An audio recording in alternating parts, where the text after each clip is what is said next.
Live and then Yeah. You're live. Hello, everybody. Welcome to Straight, Sane, and Sober. Thank you very much for coming tonight, or tonight in England, and this afternoon in the United States. And today we're going to have an encore presentation with the lovely Caroline Bennis, who uh, apparently our last interview was like a little technically challenged, so. Adam, the mental health warrior, decided that we had to do it again, which I'm perfectly delighted to do because she's a great guest and she's a lovely lady and and a creative genius and basically just happy to have her along again. But as I said, I'm starting a new tradition since I'm the poetic warrior to start every episode of Straight, Sane, and Sober with with a poem, and this one is called "On Metaphysical Paths I Amble." O wondrous deity, how great are your designs on the complex intricacies of this earthly existence, when all we know of sacred consciousness plays out its actions in a state of apparently endless polarity, although the wise realize the cosmos is unity and energy is the only concrete constant in universe. I comprehended I would create velvet velour as real, but I never knew when or where she would manifest, or how she would look when physically appearing, until the moment when I became connected with you, who is the perfect creation to complement my reality in both lovely form and deep spiritual awareness. More than a mythic deitess, but the true divine mother, whom I have chanced to adore for the moment of eternity while lost in the ambiguity of this planetary confusion, as the world in perpetuity orbits around the solar father, held by his gravity, even as your perfect visage reflects the purity of essence that is the source of all vitality. And that was wow, amazing, Dale. Well done. thank you. I, Well, I love that.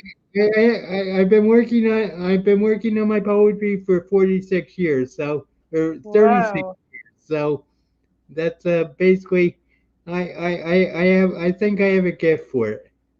absolutely. I absolutely love that. Fabulous. I'll have to get your books. They're amazing. Have you got many published? Well, actually, I have 5 books on Amazon, Oh, and you fantastic. can find them on just to do a little plug. You can find them under Poetry Books by D.E. Walsh. Okay. So if anybody's interested in further delving into my poetry, you're welcome to. I think the books are very undersold and they're hard to find on Amazon because they sell so little. But if you do a little digging, you'll find them. And there are 5 books by D.E. Walsh. So, and that brings up your book, Caroline, the Yeah. Rainbow Warrior, whose name you've adopted as your mental health warrior moniker.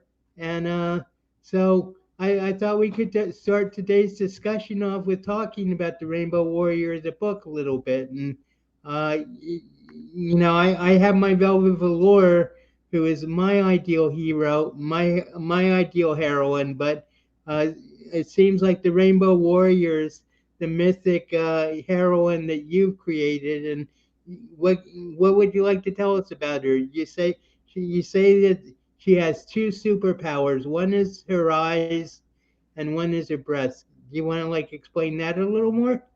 Yeah, excellent. Actually, only for the Rainbow Warrior, I wouldn't be here. And just as an image, that's the picture on the cover.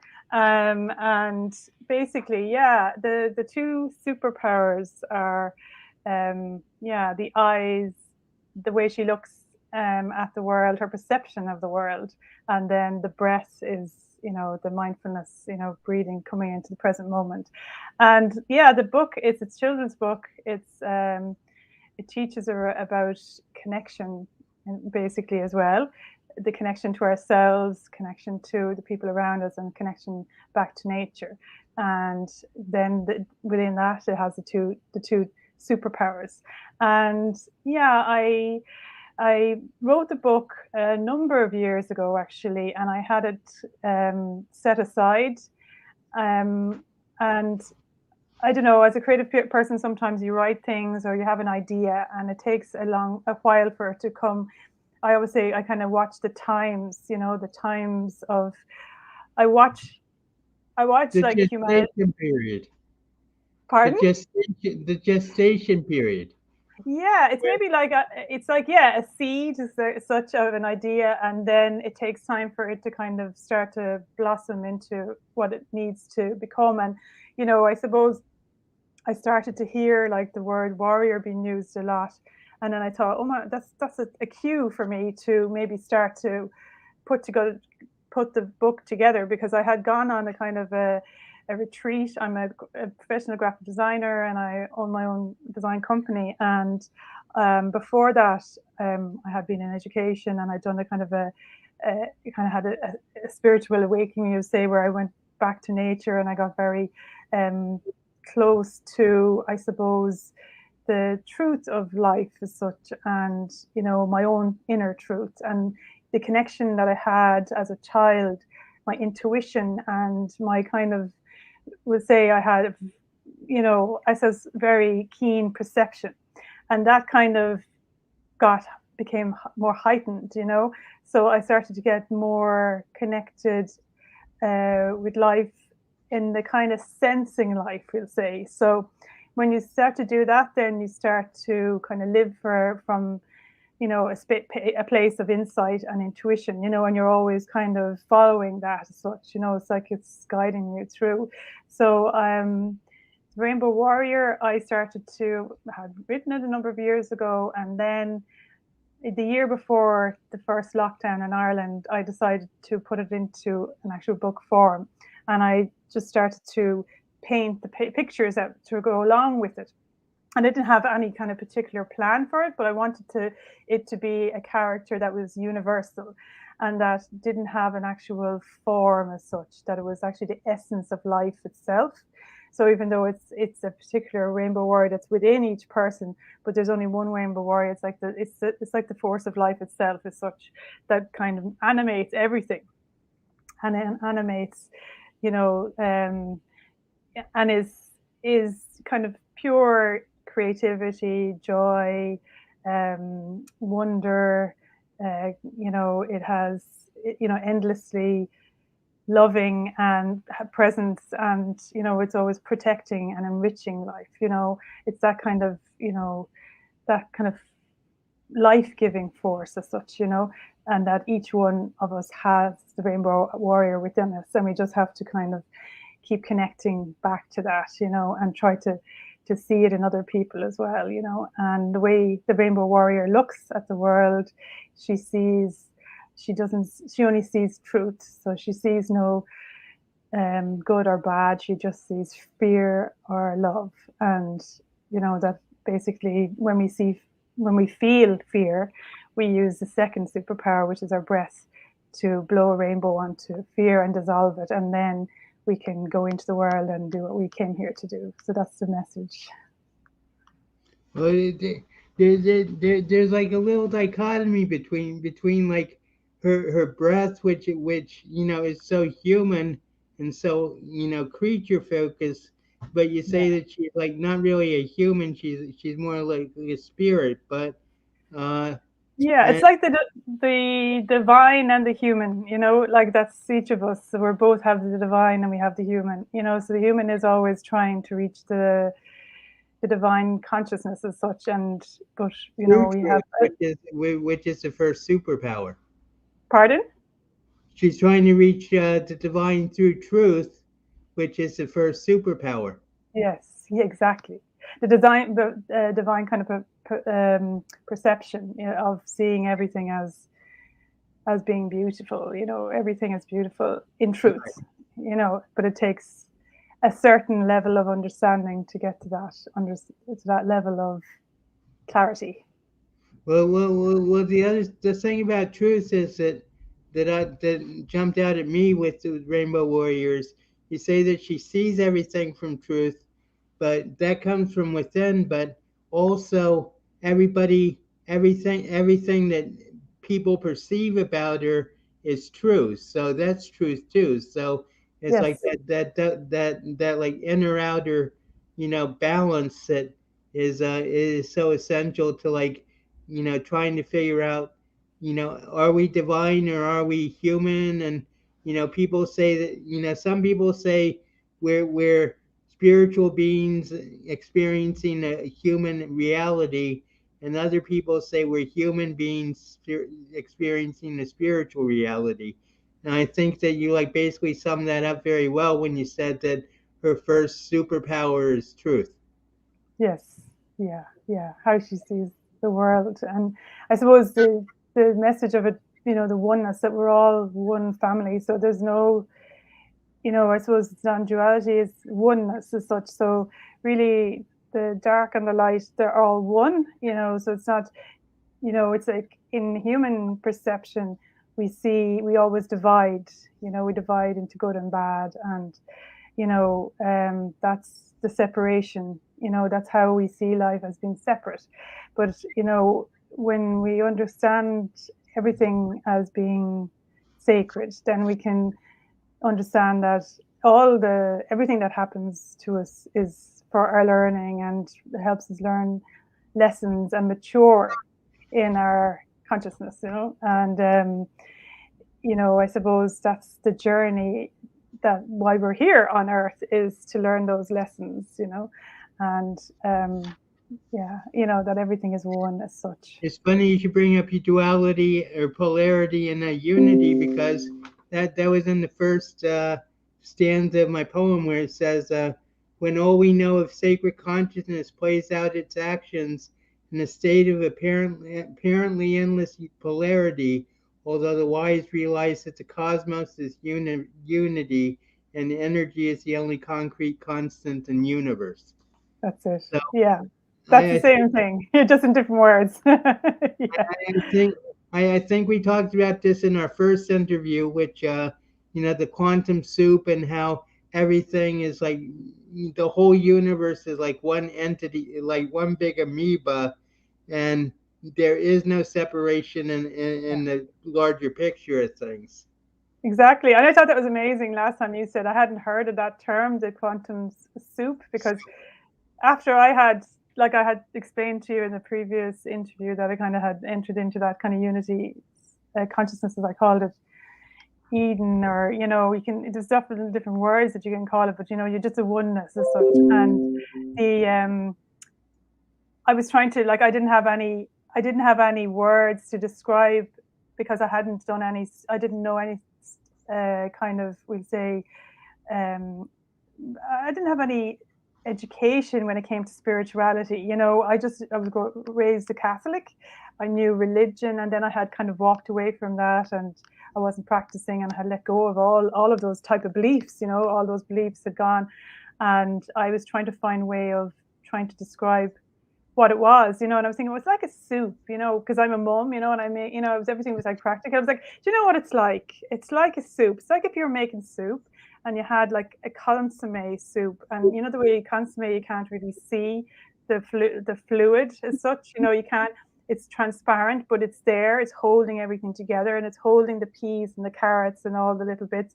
But you get, when you're making it, you're actually get this wooden spoon, and you're mixing it. So I said, it's like that. That's what it's like. It's like the soup. And you just said to me, and the last thing, it's like a quantum soup. I was like, that's it. That's what I described it as, Well, without realizing it was called that.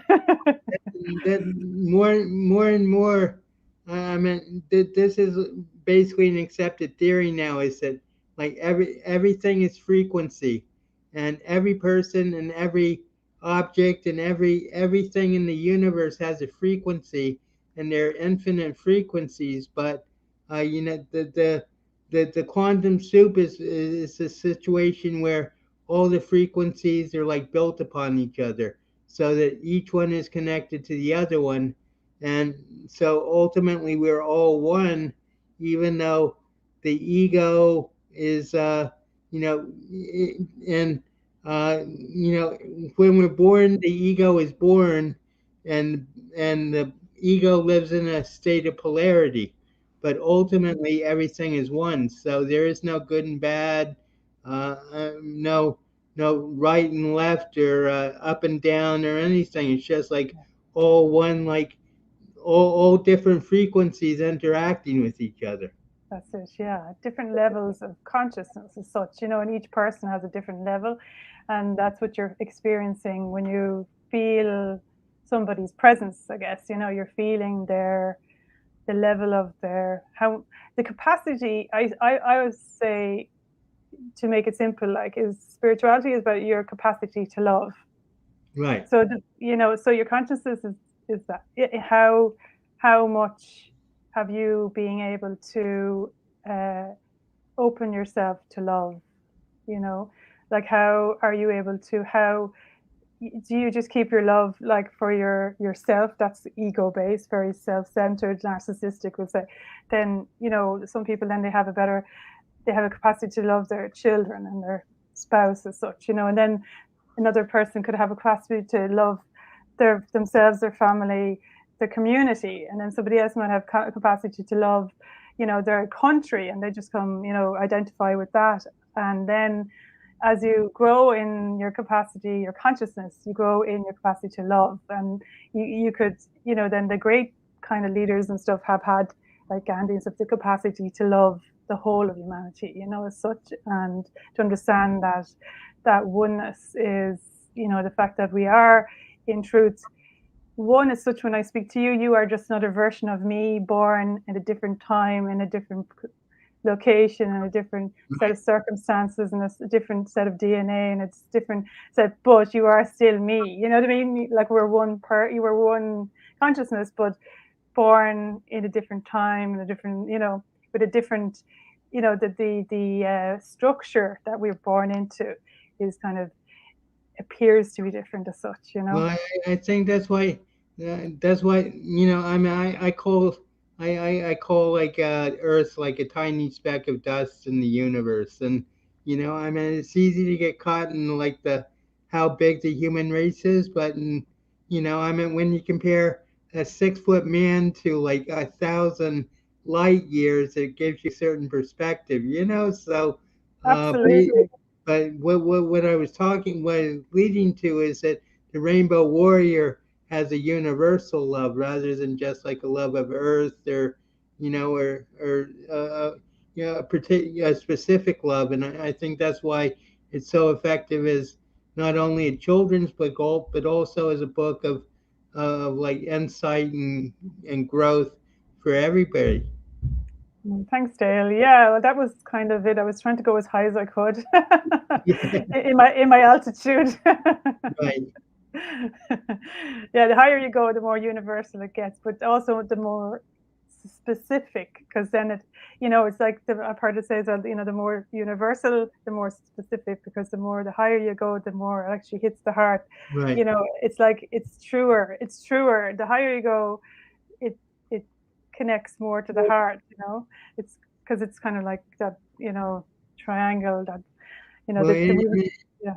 in my delusional days, I used to say, uh, the bigger I get, the more people can see me, but also the smaller I get, the more people can see me. Yeah, and it's like, it's also, when you think about that triangle, is really important because um life, to understand life at a higher level, is to understand paradox, so it's to understand that, like, at the widest uh, part of the triangle, we are everything, we are the cosmos, we are everything, but and then when it comes down to the bottom of the triangle, we're Individual. we're, we're the individual, so we're both, so so it's if you can kind of keep that into your awareness, that you're Right. both you're everything, and you're an individual at the same time, so yeah. Then I mean, taking that one step further, you say it comes down to the individual, but every individual is a universe into themselves of 50 trillion cells. and Yes. Lord knows everything else that goes into the human body. So, Yeah. I meant so.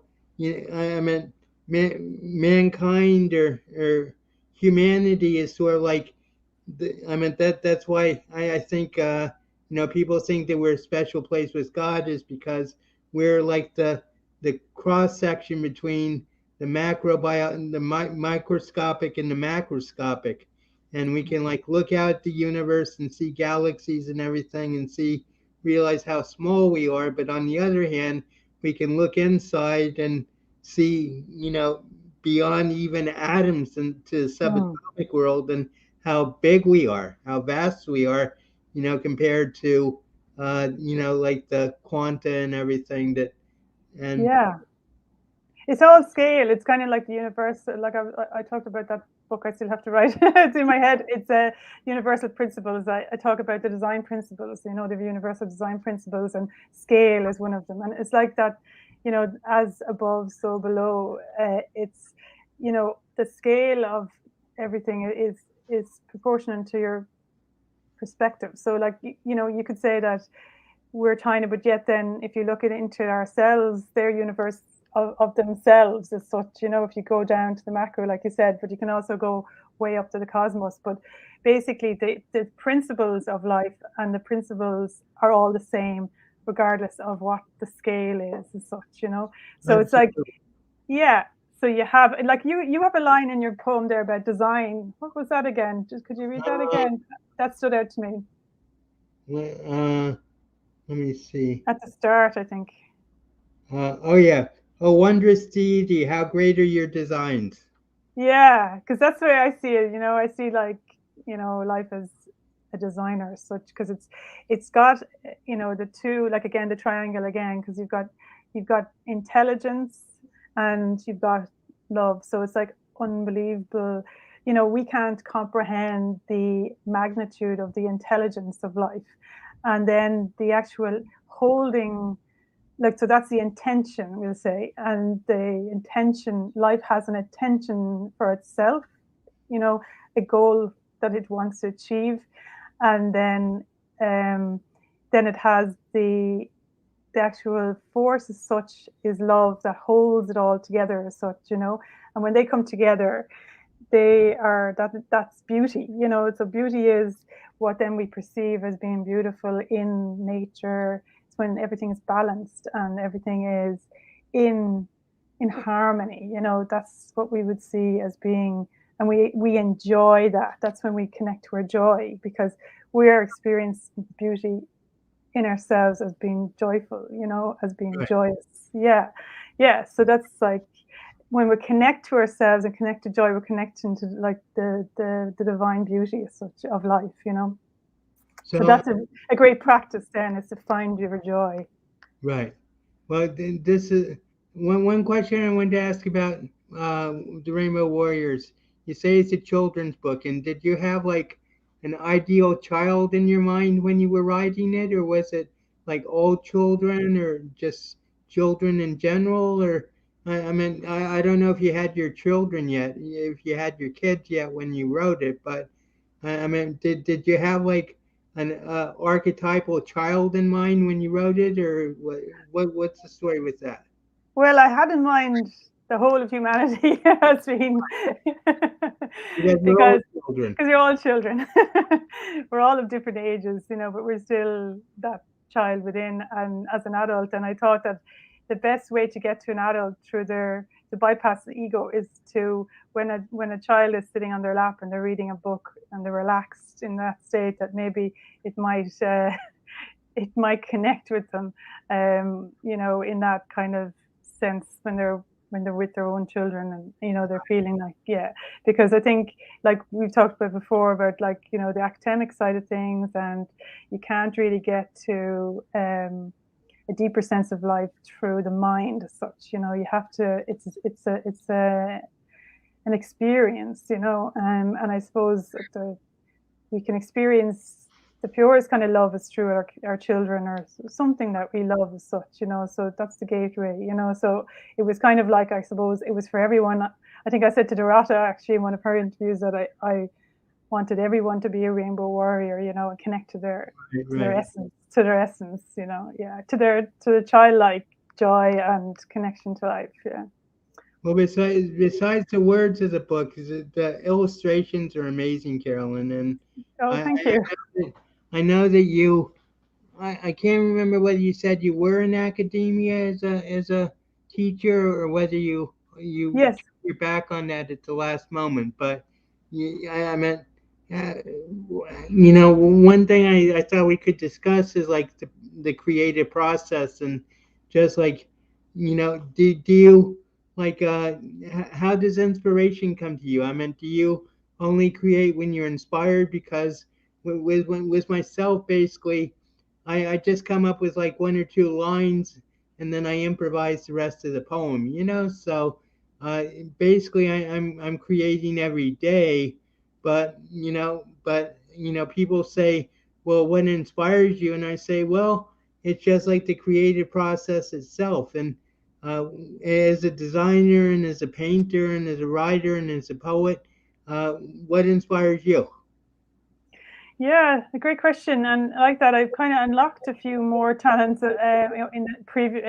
the later years. And like that, I didn't think I was ever going to be an author, so writing books and stuff. That was a new thing to me, you know. And that definitely came out of, you know, since I had that kind of, you know, awakening, as I call it, like, you know, that I had, you know, it unlocked a very strong sense of flow, you know. So I just, when it comes to me, I suppose I've always been creative. I've always been, you know, I started off being able to paint and draw as a child, and that got me into art college. And then I went and became a designer, and I've designed in branding and corporate. And, you know, you know, I'm 25 years doing that, and I've always designed in many different ways. And, you know, I've art directed photo shoots, and I've done, like, I really have been creative all my life in many different ways, you know. And I suppose the difference now is that I suppose I feel that when the poems came and the Rainbow Warrior came, I was very conscious that it was a different type of energy. It wasn't me trying to come up with an idea, you know, like using the mind. I was definitely had tapped into a different level of of I would say, we were talking earlier on about the super mind, you know, like that I Right. was tapped into. I was being kind of used maybe as a conduit for something that had to come into the world. There wasn't just me coming up with an idea and that I wanted to do for any particular reason. It was like as if I had the awareness that even sometimes with the books, with the poems, I knew the word would come to me and it would flow and be part of me, and it was kind of as if it was like as if I was the sieve, and the kind of the liquid was coming down through the sieve, Right. and it had a particular flavor and essence to it, but it wasn't particularly mine. So I actually, from then, I don't really, I don't have an attachment to the stuff that my books and things like that in recent years since that time, because I feel that they're kind of coming for a greater purpose as such. So I couldn't take recognition for that as such, even though they are my names on it and everything like that. But I really feel it's kind of like it's solving a larger issue, you know, kind of thing. So when it comes to the creativity there, it's definitely intuition, in insight, and I would sit in stillness. When I sit, I just do, like I often say, I do all my most of my work sitting still doing nothing. And because I could sit, every time I sit, I get insights, and I get things that I need to do, or, you know, the connections start to come together of, you know, it's like when I learn, and when I have, like we were talking about earlier on, when I have these stimulating kind of conversations, when I listen to stimulating kind of talks and things like that, and then when I kind of take time to sit, then all these connections start to come together, and I start creating I get new insights, and I get new intuitions that are kind of pushing me further.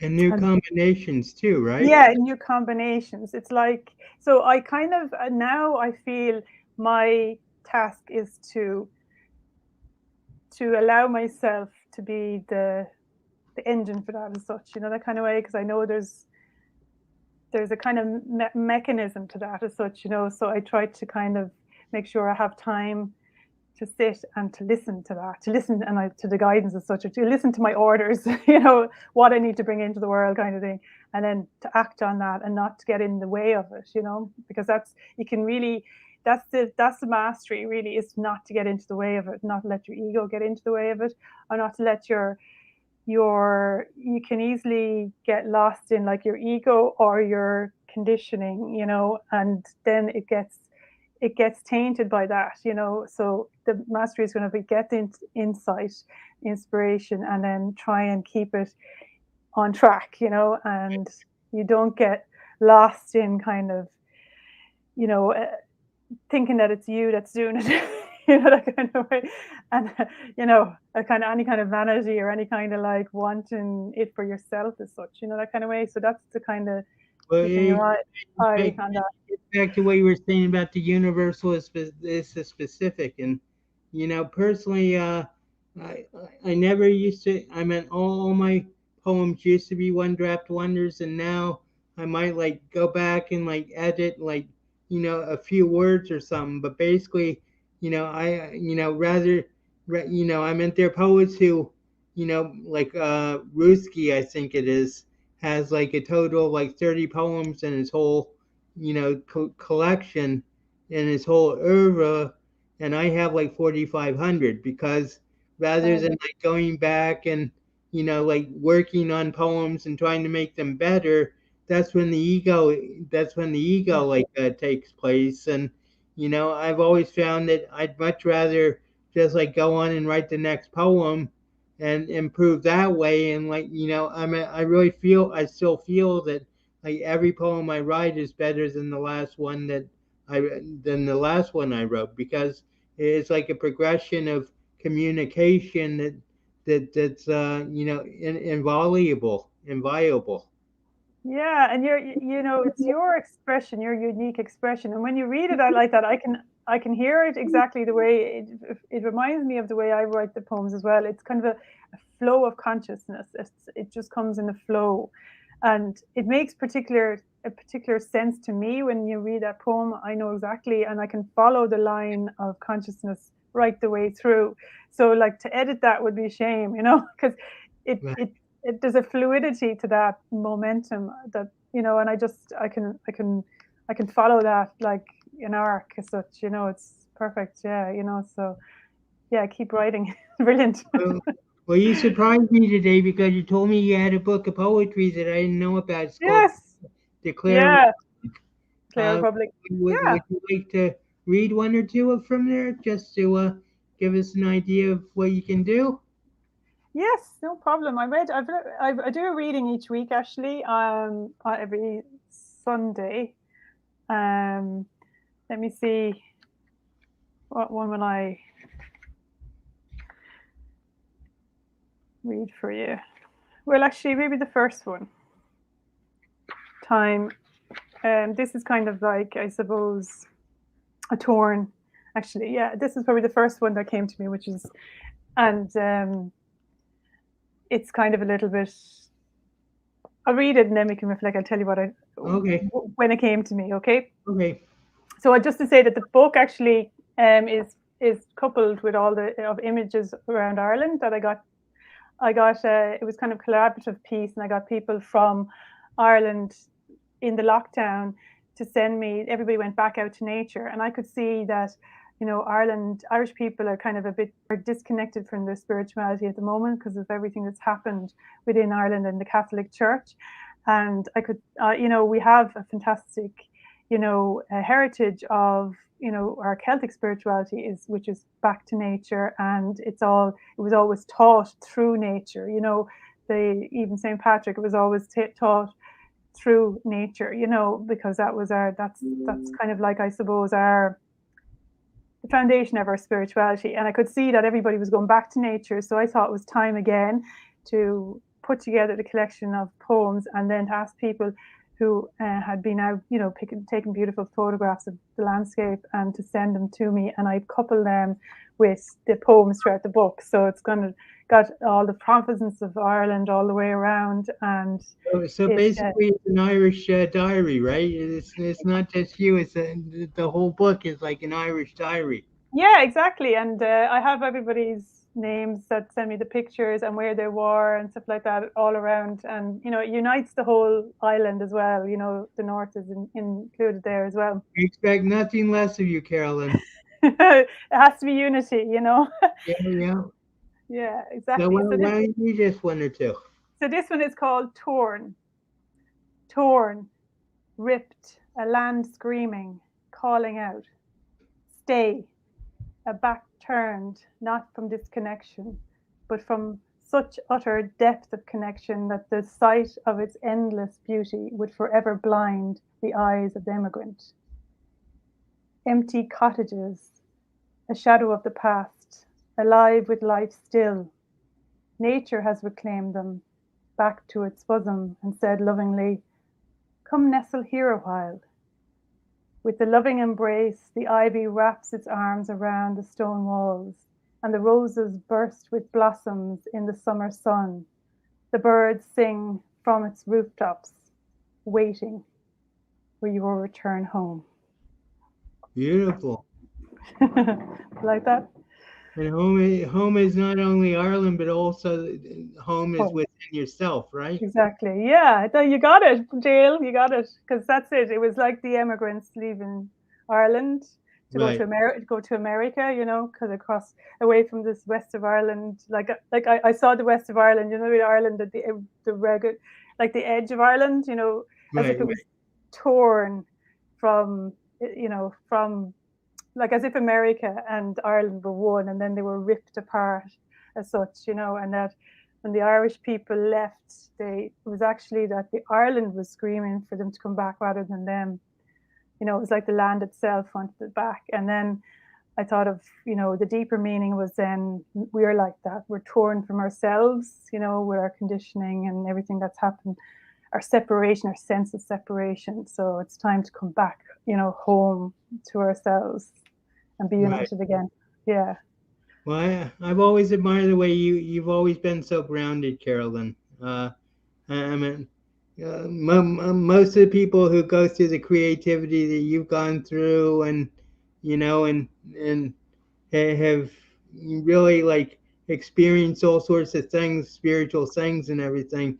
It's very hard for many of them, including myself, to keep their physical balance and and not lose it, and I think we talked about this in the first interview, but I think that you were like greatly helped by the fact that your father worked in a mental institution, and so he could sort of guide you so that you didn't like go crazy, and I think that's a big blessing that maybe you didn't really realize before, but I meant because most parents are like so caught up in the day-to-day activities of things that they don't really like give that foundation of sanity to people who want to like explore the spiritual side.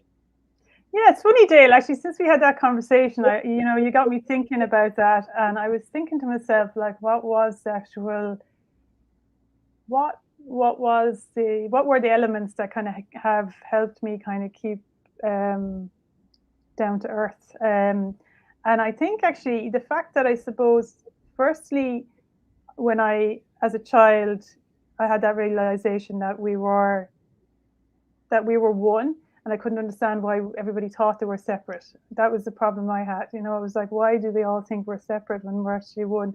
And I found it very difficult to be in this individual body kind of thing. I always felt the pain of being separate was that pain, like we're talking mental health issues, is actually the pain of being in a separate self as such, and then I suppose, I was always kind of that contemplative way, but I suppose my dad being a psychiatric nurse probably helped me understand, that the mind, I always see the mind as something different.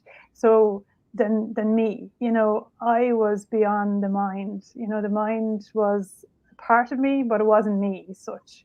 So I suppose, because I suppose I could see what would happen when your mind wasn't balanced, I kind of, I just had that awareness as such. And I always felt like, then I went into college and I was studying like advertising and stuff. I always understood, kind of had an understanding that, you know, mind could be manipulated, the mind could be, you know, but we weren't really the mind as such. So I had a distance from my thoughts as such, you know, and maybe a sense of that I wasn't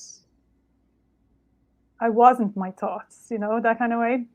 And then I Right. think that's what helped me. And actually, what happened then, I think, when I was 18, my parents separated, and I actually had to become very level-headed. And I think actually, when I look back and I was thinking about this, the fact that I had to take on responsibility from an early age, and I had to be very level-headed. So it was like my training ground. I think those 10 years of like my parents, my father kind of went on a path of self-destruction, you know, even though he was a psychiatric nurse. And my mum found that very difficult. And, you know, we had a lot of difficult challenges in our family for about 10 years. But I had to keep my head very level, very straight, you know. And I do think that that was kind of, you know, the way you hear people going into monasteries and do meditation. For me, I think I must have been training my mind in a certain way to keep myself. I had that groundedness, like that in the training, and that groundedness, maybe within my neural pathways or something from that time. Right. Right. You know, that kind of way. I do think maybe that kind of fed into it. And then I did have an uncle, like I said, that had schizophrenia and stuff. So, you know, it was a cocktail of things, I think. But because I had to be grounded from an early age, and then when I started having the beautiful experiences, they were just very beautiful. There was no scary experience. I had, you know, apart Right. from, like I said to you before, that when I was before I kind of went into that unity, I did have that period where, like, I've heard it recently saying, like the bottleneck, and it's like that triangle again. It's like as if you have to go from a wider sense of yourself into a narrower bottleneck, and that's when I think people get stuck in the bottleneck.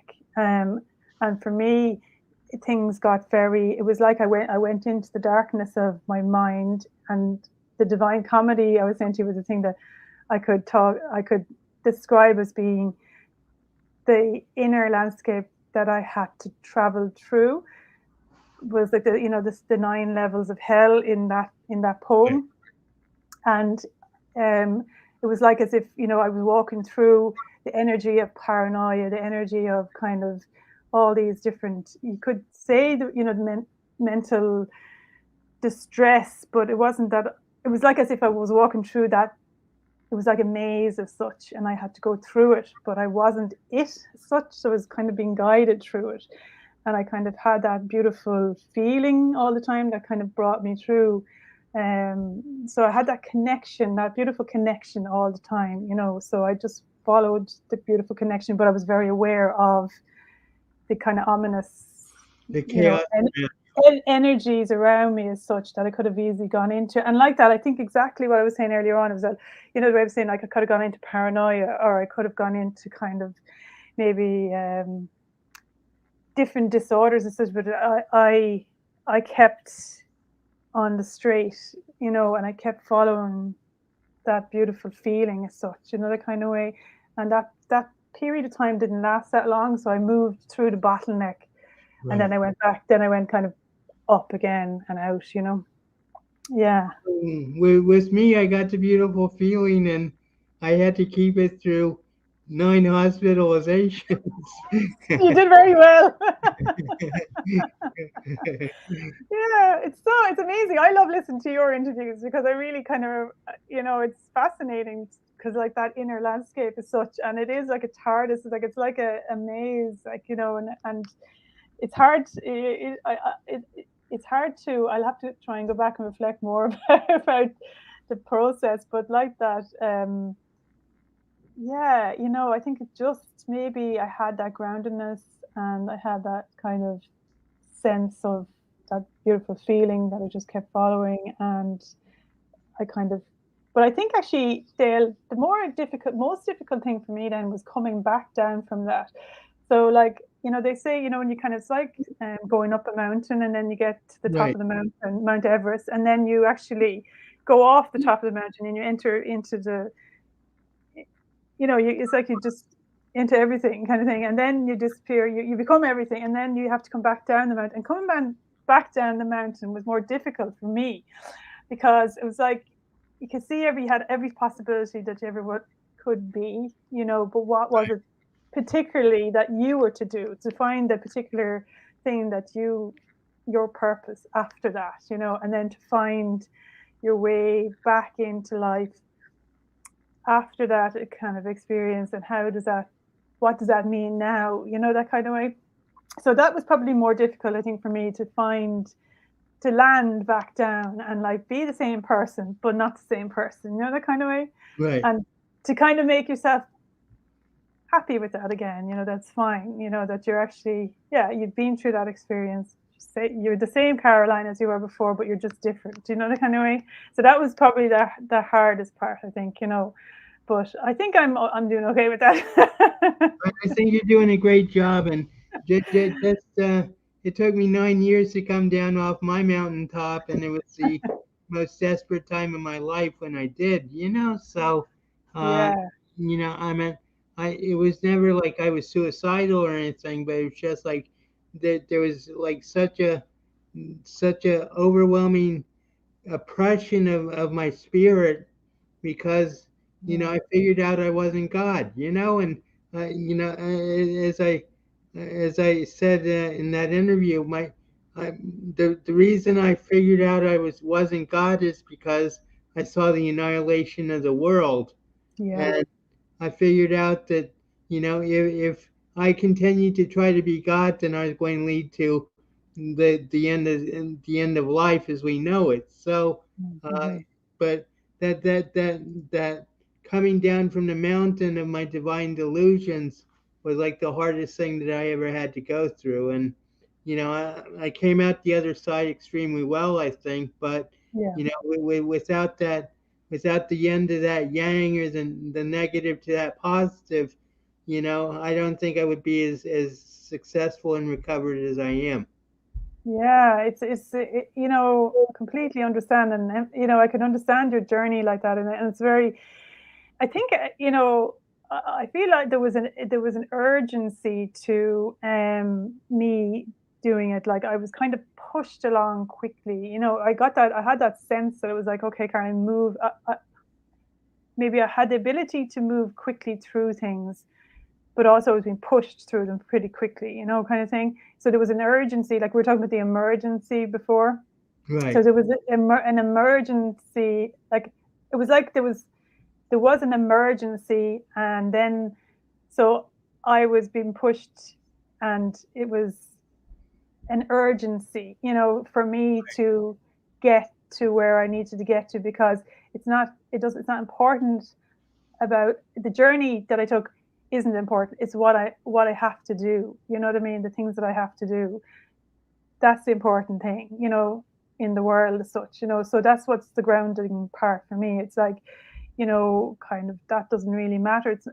It's interesting, and but I know a lot of people get lost in that, and get lost in their own kind of things that have happened or whatever.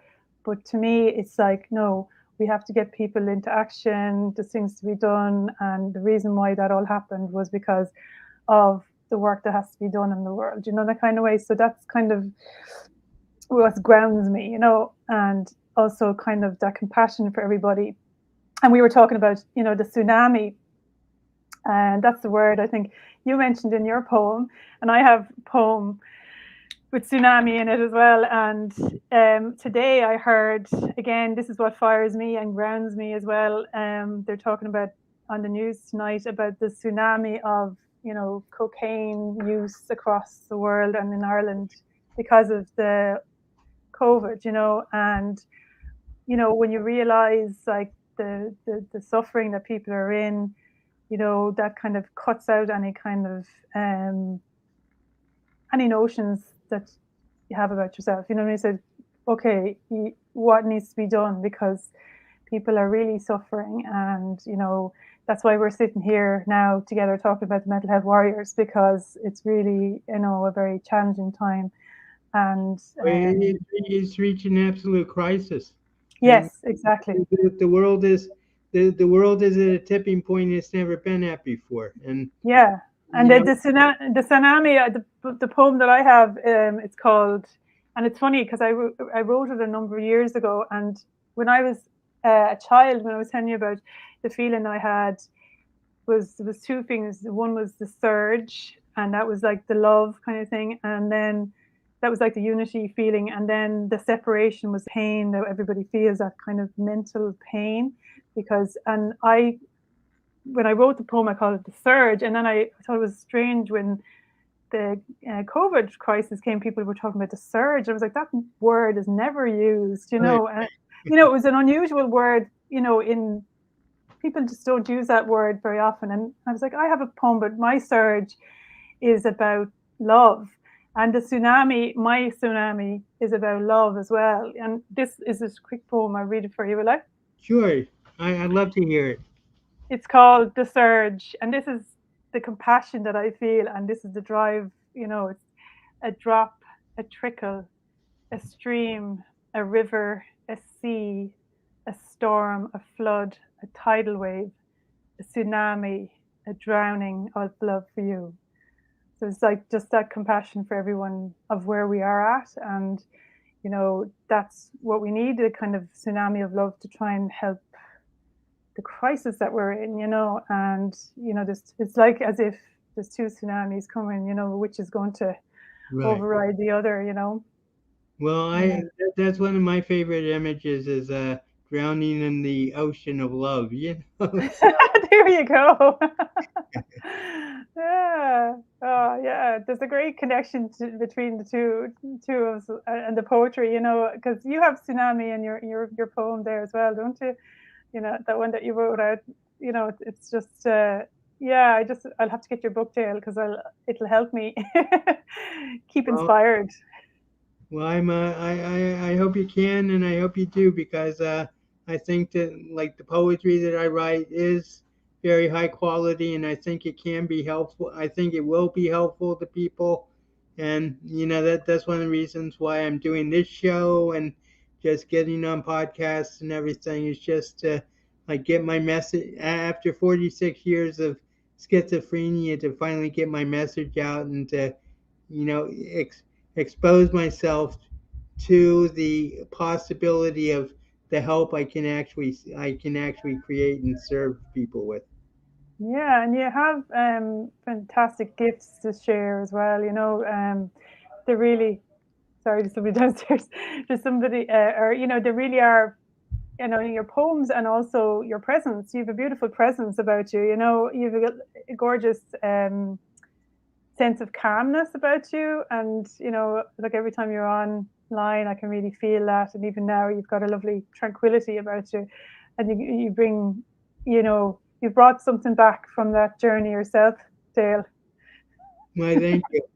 Well, I think we got to wrap up pretty soon, but any parting thoughts, Rainbow Warrior? Any Well, any? maybe I'll read the last bit of the Rainbow Warrior. Oh, okay, great. Will I do that? Sure. Let me see. Okay, this is for the last page. Okay, it says, how will I remember she's inside of me? Just say hello to her each morning to wake her up, and say goodnight to her before you go to sleep. When you wake, think to yourself, good morning, Rainbow Warrior, and stretch out like a rainbow. Feel her awesome energy inside of you from the top of your head to the tips of your toes. She will fill you with her magical energy that is eternal. Just think of her and she will protect you always. Remember to use her powers wisely and listen very carefully for her tiny voice whispering to you, saying, you are love. Now you are ready for anything and afraid of nothing.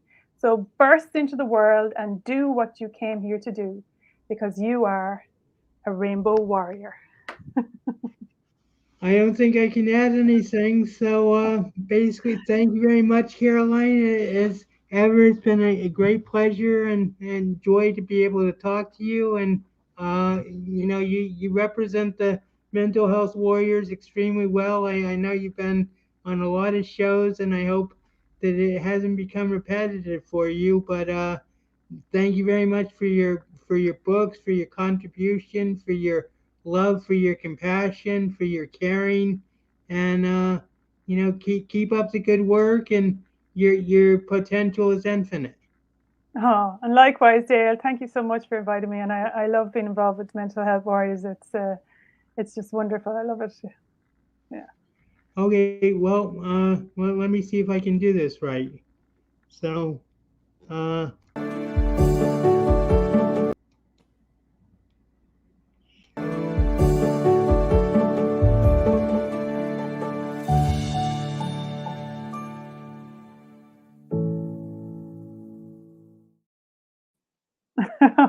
Lovely. The ripple effect.